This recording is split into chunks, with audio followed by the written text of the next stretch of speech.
आज हम पढ़ेंगे अध्याय 1 में भौतिक जगत, फिजिकल वर्ल्ड। तो इसमें है हमारा भौतिकी क्या है, व्हाट इज साइंस। क्योंकि हम फिजिक्स पढ़ रहे हैं तो हमें पता होना चाहिए कि साइंस है क्या। तो इस प्रकार है, अंग्रेजी भाषा के शब्द साइंस का उदय लैटिन भाषा के शब्द साइंटिया से हुआ है, जिसका अर्थ जानना।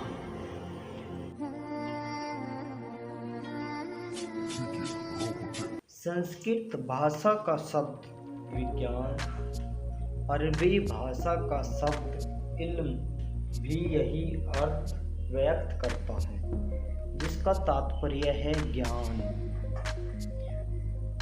क्योंकि विस्तृत रूप से विज्ञान उतना ही प्राचीन है जितनी मानव जाति है। क्योंकि मिस्र, भारत, चीन, यूनान, मेसोपोटामिया तथा संसार के अन्य देशों की प्राचीन सभ्यताओं ने विज्ञान की प्रगति में अत्यावश्यक योगदान दिया है। 16वीं शताब्दी से यूरोप में विज्ञान के क्षेत्र में अत्यधिक प्रगति हुई।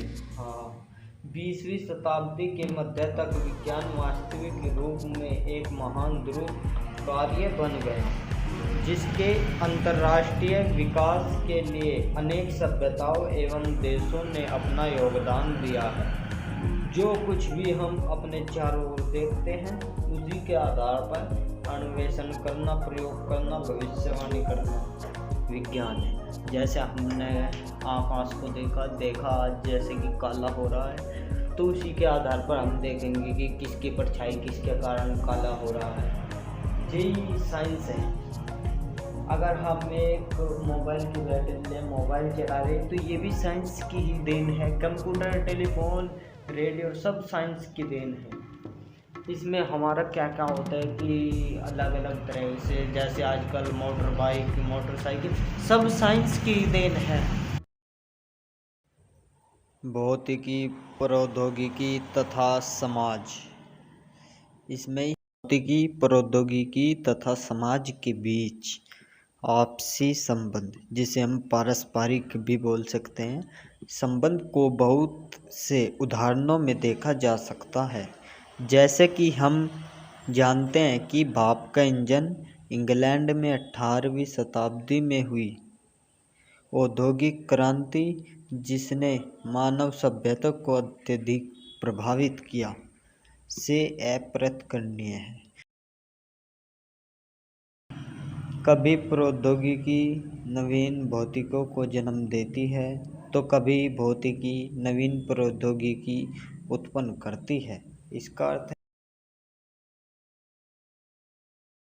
वर्ष 1933 तक महान भौतिक विज्ञानी अर्नस्ट रदरफोर्ड परमाणुओं से ऊर्जा निष्कासन की संभावना को मन से दूर कर चुके थे।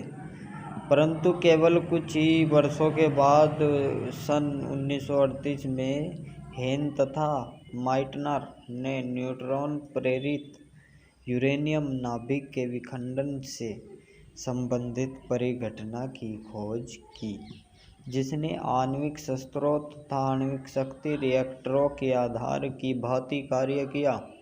भौतिकी से एक नवीन प्रौद्योगिकी के जन्म का एक अन्य उदाहरण सिलिकॉन चिप है, जिसने 20वीं शताब्दी के अंतिम 3 दशकों में कंप्यूटर क्रांति को प्रेरित किया।